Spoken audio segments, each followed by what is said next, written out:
19. Hey, back, hit a quarter million. When it's here, pretty chilly. I've been trying to find me really wow. Silly, yo, I be gone like Cheerio. Really though, swear we finna get the gold. You the goat, but the most been getting old. Standing still, yeah, I'm getting way too cold. Like it's uno dos, I go single on these hoes. Doesn't songs, doesn't shows. Guess that's just one way to grow. Hello, welcome to Dynasty Degens Rookie Profiler Series. I'm Nerdboy Takes. I don't think the man that I'm with today needs any introduction. I always tell him this every time he joins my pod. He is the reason I got into Dynasty football. So I fell into a group of friends through, I want to say it was before it was like MySpace or when fantasy football started to get viral. And I fell into this group that was like talking about this rookie guide and called RSP. And I was like, well, I got into it. I looked into it. And then I figured out who actually made that. And, history is now made as I'm, sitting down with this guy. But I'm always amazed. I'm always happy to have you. And I appreciate you joining me, Mr. Matt Waldman. Matt, how you doing, brother? I'm doing good. I appreciate that. It's been going on 20 years with the RSP. This is the 20th year that'll be in publication out April 1st. And I'm just wrapping up the tight end chapter to send to my editing team, hopefully by early tomorrow morning. I'll probably be pulling an all-nighter getting it done. I want to try and get it done a day early because I've got a lot of work to do with some of these wide receivers. But otherwise, everything's good, man. And it's nice to revisit. We had a nice show last year. We talked a little bit about Malik Neighbors. We don't remember who we did the other one last time, but yeah, I think it was a running back. I think you picked a couple gems though. I want to say that we did cover Neighbors, and then somebody else that had a pretty good rookie year. So yeah, it was fun. It's always fun. So I'm looking forward to this because the guy I wanted to pick this time is someone that I think most people are kind of down on, and I'm not there. I'm actually probably going to be higher on him than the consensus. Yeah. And I always like to cover these guys. The guy that we are covering is Jalen Milroe. So he is a junior, and he's built, he's a gifted athlete as far as just natural ability goes. He's a bigger guy. He's kind of built like a running back. Would you agree with that? Like he's kind of got that, like, he can take punishment. He's got that upper body strength. I would say natural ability like Anthony Richardson, where he's an athlete and he just has that get up and go ability. He's a home run hitter, as I like to call these guys, where they can tuck the ball and just run off and reel off a 70-yard touchdown. But also, I think what comes to mind for me of last year when I was really diving into his tape was that I think it was the Auburn game where he won in the last, I think it was the last play, 4th down. He needed 30 yards, 27 yards, and he threw for that touchdown, won the game. And it just, he can be frustrating. I will agree with the people out there that have said that in the past, that he does have some bad decision making at times, which I don't think is going to hold him completely back if he's in the right system. We'll get into a little bit of that, but he has the arm strength. We can see him throw plus 70, but not plus 70, probably plus 60 yards at times. Like he just has that cannon of an arm.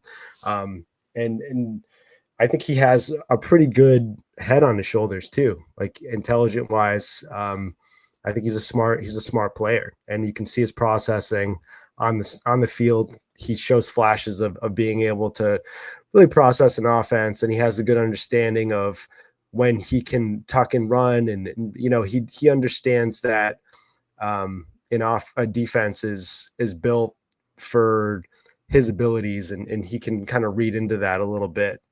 But he does hold on to the ball a little longer than I like. And that's something that I think happens with rushing quarterbacks.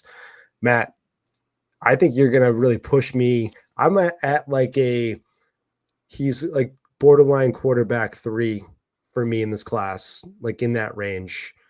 Can you tell me where you have him as far as, we're talking Cam, Shador, Dart, Milroe? Like, where do you have this guy currently? Yeah, well, I've got some things that I'm going to be wrapping up and with my process in terms of what I do. So just to give people kind of an idea, I watch film all year and the year before, and I have access to pretty much everything that I need to see.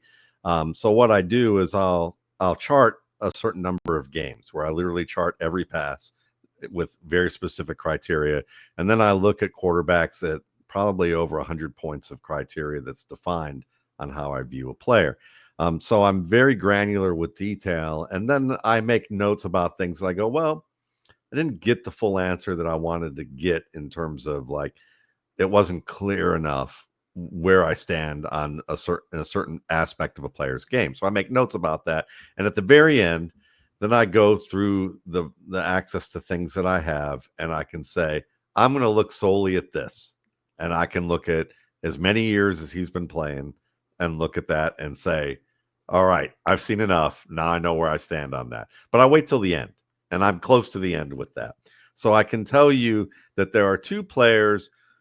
There are really three players that I'm going to be looking at who I have few more questions about. Shador Sanders, who I'm probably lower on the consensus, even with what I'm hearing in the past week. I was probably still lower. I'm probably lower on the consensus on Jackson Dart, who I don't think can throw over 25 yards with a lick of accuracy on a consistent basis. And I jokingly, somebody once showed me a couple Penn State plays that I had seen and goes, well, these two look pretty good. And I said, get another 23 of them, and we're maybe at 50% based on what I've charted already, which isn't great. And then Cam Ward, who I've just got a couple things to look at. So I'll put it to you this way. I sincerely doubt Jalen Milroe will fall anywhere lower than number 2 on my board. So Nice. I'm high on Milroe, and for some of the things that you mentioned, he is built like a running back, and he has some curvy linear speed, the ability to bend around people at a high rate of speed. At the speed level of like someone like Matt Forte, if you remember him back in the day with the Bears, Oh, yeah. all-pro running back, he can do that. He's someone that probably would have ran a 4.3 at the combine, but probably no need to do that. And also because unfortunately it's just the way it is. If he ran a 4.3 at the combine, he'd probably get the same NFL treatment in half the league that Bill Polian gave Lamar Jackson, saying that he ought to be a running back. Yeah. So he so when people go, well, he didn't compete because he didn't compete at the combine and he should have competed, and that hurts him in my eyes. What that is how would I call this? Ignorance of someone thinking that they understand how to analyze players in the way that some scouts have ignorance because they're allowed to editorialize things that they're really is well above their pay grade. So he's kind of in a damned if he does, damned if he doesn't situation with that particular thing. But as a player overall, more and more we're seeing that most of the quarterbacks in the NFL are taking more and more time in the pocket because they have the wheels to be able to buy time and create off script plays. Patrick Mahomes, the guys who hold the ball the longest are some of the best quarterbacks in the league. Hurts, Absolutely. Mahomes, Josh Allen, Russell Wilson back in the day when he was still playing at a high level. And even when he was playing at a high level in Pittsburgh before Arthur Smith told him, stop being a quarterback and just follow my plays. After he lit up Cincinnati for nearly 500 yards. So a lot of quarterbacks out there are like that. What I like about Milroe is that, yes, he is a smart guy. He's an academic Heisman. He's the winner of the academic Heisman. And if you look at his game, he may not be just like Cam Ward or Shador Sanders. Their offenses may not ask them to do a ton like the NFL asks their players to do. But what Milroe's asked to do, he does well when his offensive line looks like it woke up and remembered that it was recruited by Nick Saban, or at least part of it. And coached by his crew for a little bit. But if you look at him this year, the biggest difference between him last year, where people were talking about him as possibly QB1, and this year is that he had really no time to throw in a lot of situations where it wasn't about him buying time. It was about the fact that he couldn't get through more than 2 reads, or really couldn't get through more than 1 read oftentimes. When he was given time to make reads, he could stand in the pocket and not only make reads, but he could manipulate the middle of the field underneath defenders while getting pushed in the pocket where guards are getting like pushed into his lap in the pocket, and he's still clearly manipulating the linebacker on things like mesh, where you have 2 receivers working in one direction. There's a game in Georgia that I profiled this play where literally they have a mesh concept where they have 2 receivers crossing in opposite directions, but the first read he has is going to be the outside receiver because he's got to wait for the mesh to happen. So he drops back, one of the linebackers blitzes and gets a bull rush on the Georgia guard, on the Alabama guard. He looks over to his right as he finishes his drop to hold the outside and look for that route. It's covered. He comes back to the middle, and the mesh is just beginning. And he sees the middle linebacker who's sitting there in the mesh exchange point. And he's like, I got to move this guy. And he's got to move this guy while he can see that the flash of the other linebacker who really pushed that guard. So he knows that there's something coming over this way. It hasn't got manifested yet. But he looks back to his left and he holds his eyes to the left long enough that the guard's starting to get backed up into his lap. But he holds it just long enough that the moment out of his periphery that he sees that middle linebacker take 3 steps to the left, he's immediately turned and the ball's coming out. It's not I happened to see that when I turned back. It's because if that was the case, there would be a longer delay and that guard would have knocked him over or the linebacker would have grabbed him. This was more of I'm waiting for that moment, and he saw it out of the periphery and the ball was out. And it was a 15-yard completion to the right flat, leading the receiver perfectly, and got a first down on that play. And there are a lot of plays in his film notebook that are like that. That he may not be running a thick notebook of an offense, but most of these quarterbacks aren't. But what he knows how to do, he does it at a level higher than guys who maybe have more touted for some of their skill sets, but had better offensive lines. And then when things get harried, like what I just described, they can't do what he does. And so for me, that's processing. That's an example of putting things together on that level. And I would rather have someone like that who has struggled with a bad O-line, but still can make those plays, than a guy who, like, I'm not going to pick on Quinn Ewers, but say Quinn Ewers, who is... You can pick on Quinn Ewers. You can do that. I like Quinn. Okay. He's all right, but he's not a high-end starter candidate. I don't think. I think he has something there to his game, but Quinn Ewers was a high-end prospect that the NFL, at least half the league, is going to gush over because they are committed. They still believe in the old school way of like, I need a doughy-faced, statue who can move a little bit in the pocket with a big arm, or I need a doughy-faced kid who can run around a lot, who can show up at my country club and nobody's going to give them the stink eye.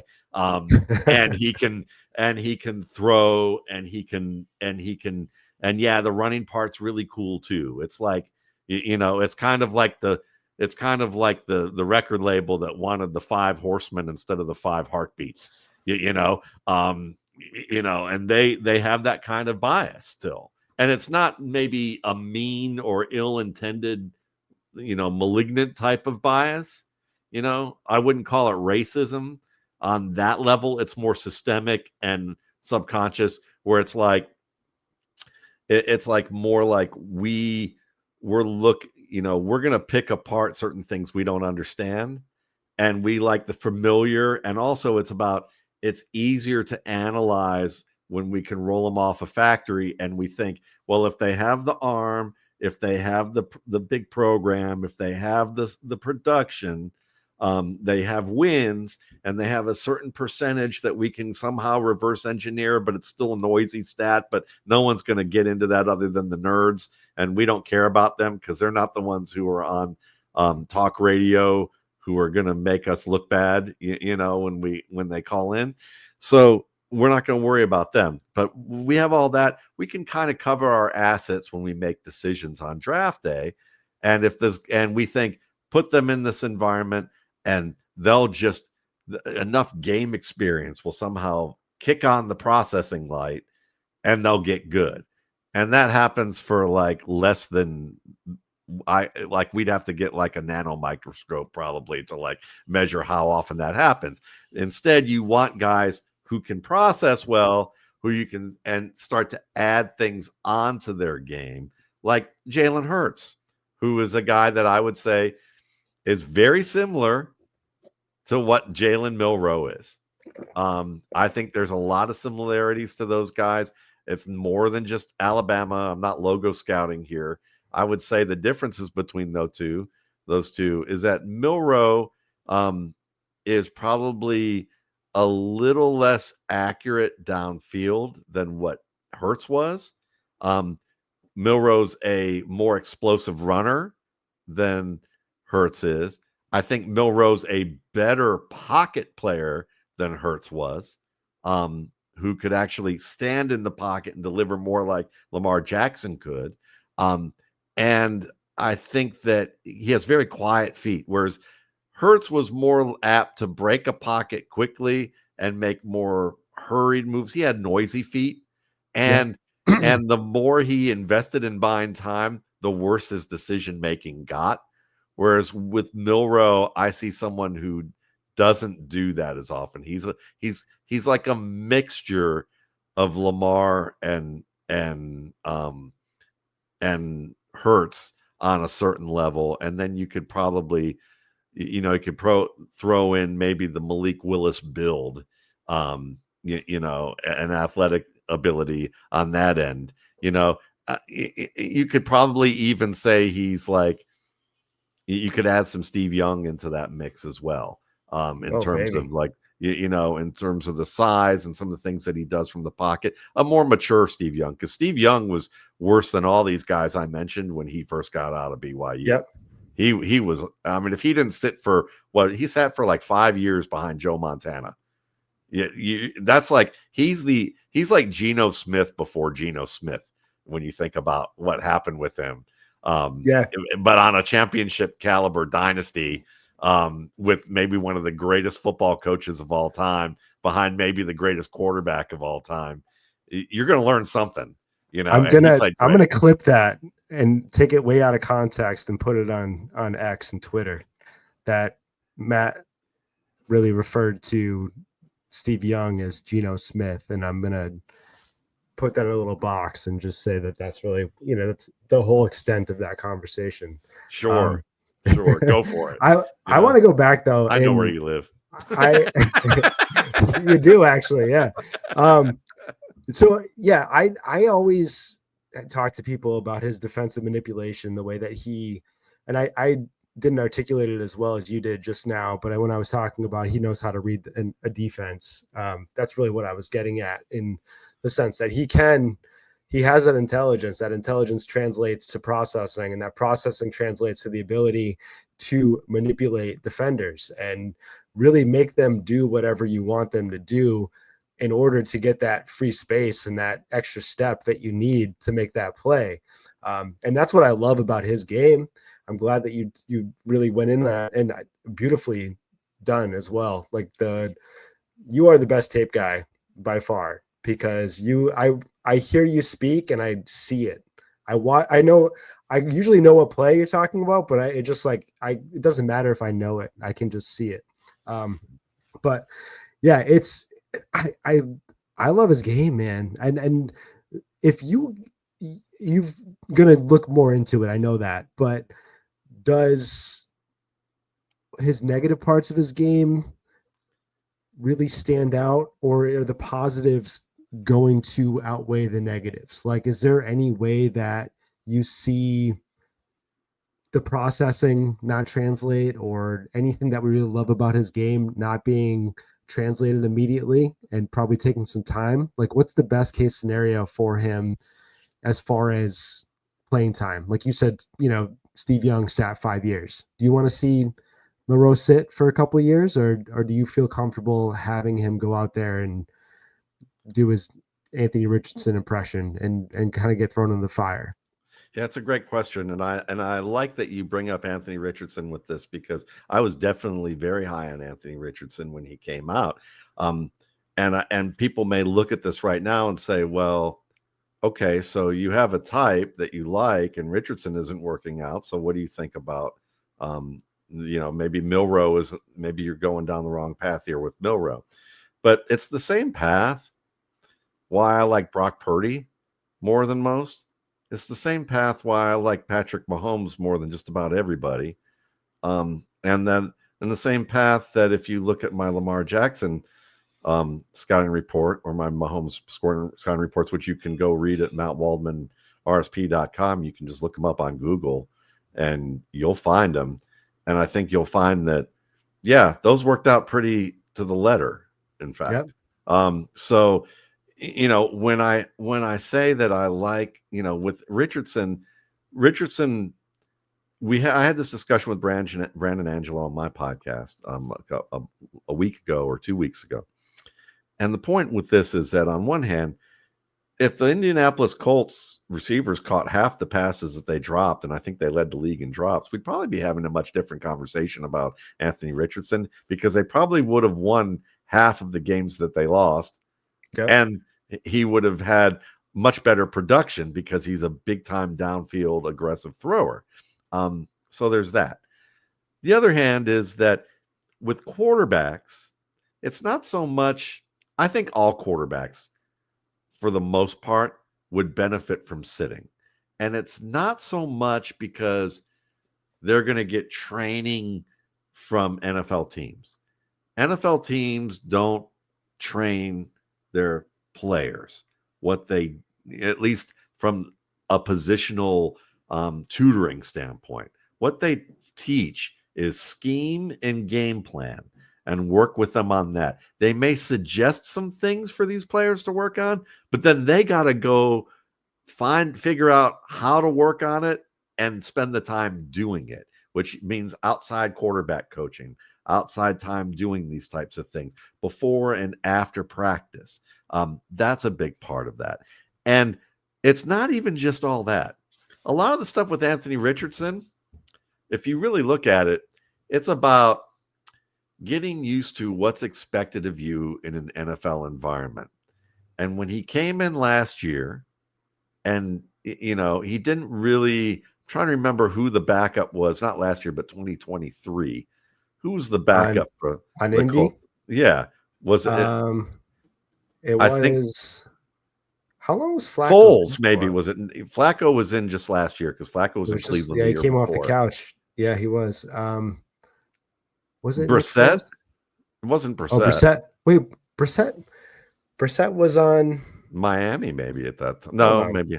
I don't know. We'll look. But the point being is that you don't have a successful starting quarterback in Indianapolis sitting in front of Anthony Richardson as a rookie. You didn't have that. You had him thrown out there right away. In camp, you didn't have anyone who could say, I've been from beginning to end in this league, and I can tell you how to work. And not even tell you, I'm going to show you how to work. You could be a good worker. Anthony Richardson had great notebooks and note-taking skills. But just because you take notes doesn't mean you know what to filter in and filter out in a new environment. It also, not only is it about the new environment, but it's also about having a pro show you on the field how to manage the game, how to shake things off when things don't work out, and how do they comport themselves. When they throw an interception in the red zone, how are they handling it?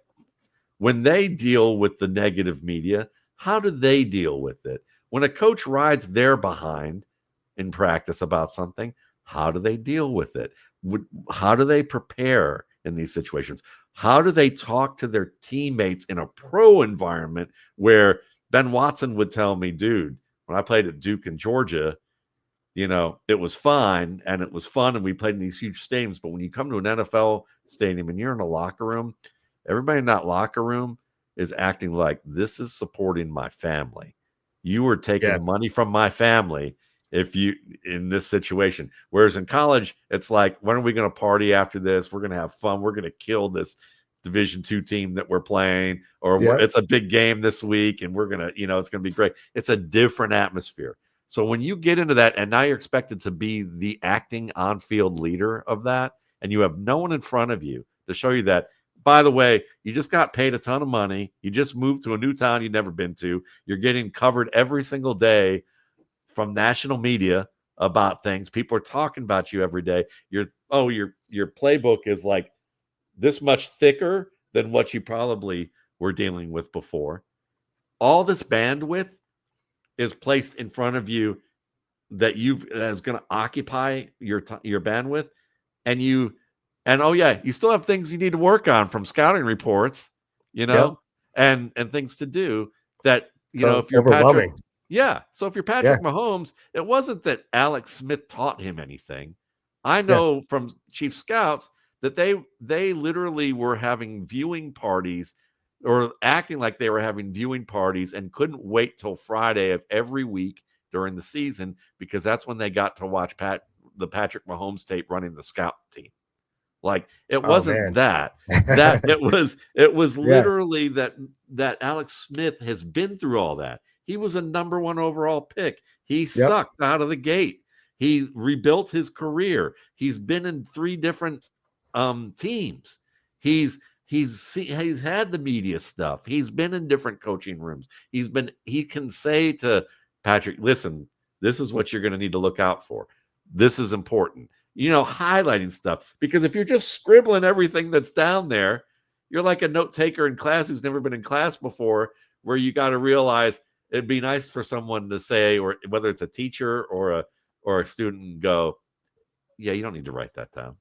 Just this. That's important. And then you start to pick out for yourself, what's the most important point here? What are the things that are really going to matter? And then seeing someone do stuff and you go, yeah, I would have freaked out over that because, Chris Jones is going to be riding my behind about what I just did here.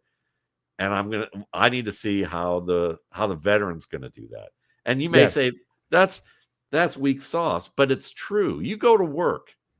And when you start a job, do you open your mouth and just start telling people what's what and you've never been there? Or do you keep your mouth shut and your ears open and try and prove to people that you belong? And then you slowly start to insert your opinion into things to make sure that you're not just trying to rock everything and change everything in a level that maybe you may end up showing your ignorance and that kind of thing. And when you don't have any guidance with that, you're going to make mistakes.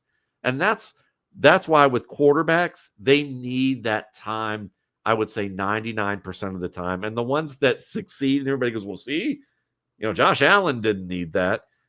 How much better would have Josh Allen got if he had somebody in front of him a little bit earlier? He just happened to survive it. And good for him. And that's kudos to him. But the guys who don't get that, they just survive it. And because they're competitors and because they know they're people pleasers, they know what the fans and the media want to tell them. They want them to tell them, which is, yeah, I want to compete right away. Yeah, I want to compete right away. Yes, I'm the best. And it's a front. It's all BS. It's a front. They're scared just like everybody else. Oh, absolutely. They freak out like they're working and trying to figure things out just like everybody else. The only difference between, say, that and what Anthony Richardson did was Anthony Richardson just presumed I am bigger, stronger, faster, and tougher than probably most quarterbacks in the league right now. And I've been carrying 300-pound guys on my hip all game early this season and for most games. And there's pressure left and right. And you know what? I need a break.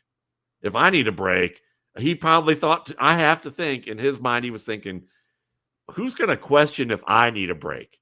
Because the last quarterback who's built like that was Steve McNair. If Steve McNair said I needed a break, maybe early in his career, and in that environment, they'd probably ride him a little bit too. But veteran Steve McNair, if he said I need a break, nobody would say a word about what that dude went through. And I think that he was thinking that, and it was ignorant. It was him not understanding the deal. It's kind of like Nuke Lelouch and Bull Durham, the rookie pitcher needing Crash Davis, basically played by Kevin Costner, saying, don't do this.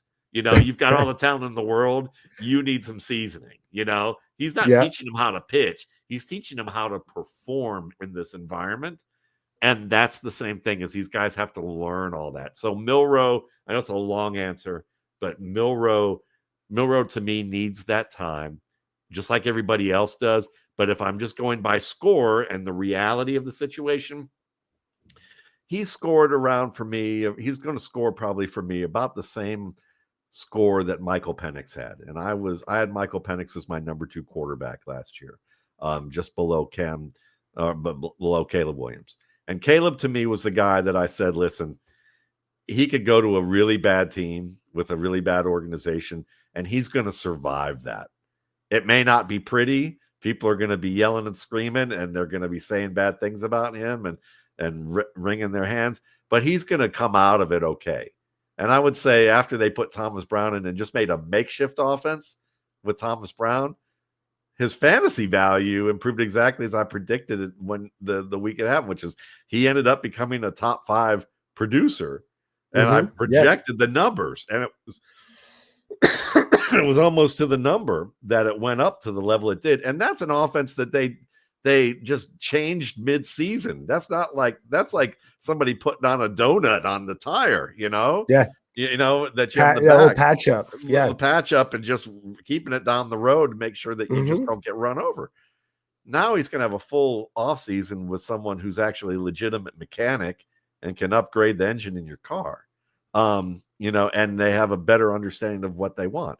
So I think from that perspective, Caleb was ready. Michael Penix, I thought it was good that he had most of the season to watch Kirk Cousins prepare, not perform necessarily, but prepare and react and handle certain things. And you could, and listen to that and ask questions. And I think Milroe and really every one of the quarterbacks in this class would benefit from that. But if he had to play, I would say you're going to see ups and downs, but you're going to see flashes of brilliance. And then you're going to see mistakes where you look at Anthony Richardson, and it's going to depend on what kind of infrastructure is around him. Are you going to put him in front, put him behind a veteran quarterback who's been a good starter, maybe a Pro Bowl starter for a couple seasons, who can help him just by watching what that guy does? And if he gets pulled, he can get pulled and put back on the field. Great.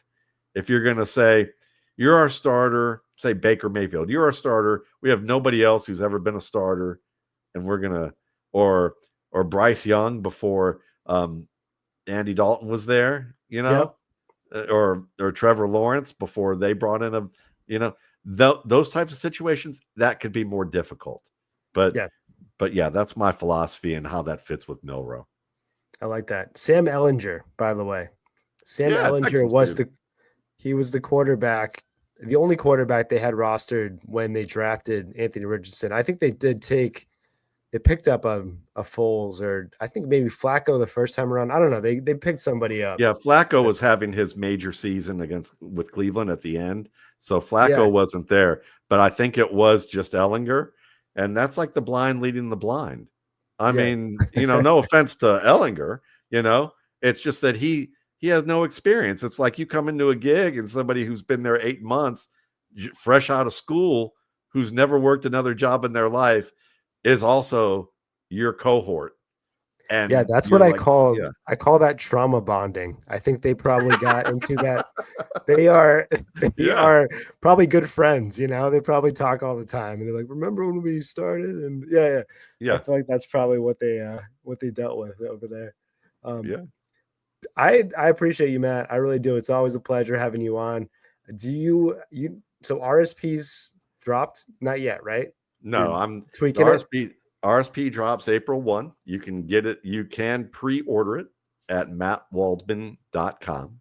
And NowWaldman.com, and yeah, that's on your Twitter, your X page, right?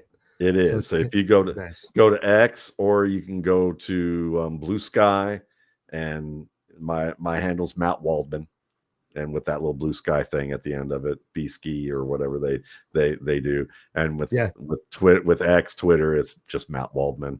And you can find stuff about that there. I have a YouTube channel, Matt Waldman's RSP Filmer. It's probably got about 800 videos up there, from years and years back.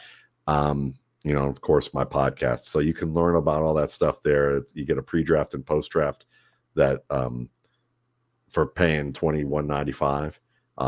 And the pre-draft is going to cover over 160 players this year, at quarterback, running back, wide receiver, tight end. It's probably going to be the most comprehensive look at skill position players that you'll find available to the public, because I show all my work, all my tracking. I write things up. I give you an overview of the positions historically and how that fits into what we're seeing this year, as well as all the individual reports. It has some kind of evergreen value for a few years if you're a dynasty guy, because when you want to look up somebody like, oh, this Chris Brooks guy with Green Bay, I never heard of him, but he looks pretty good.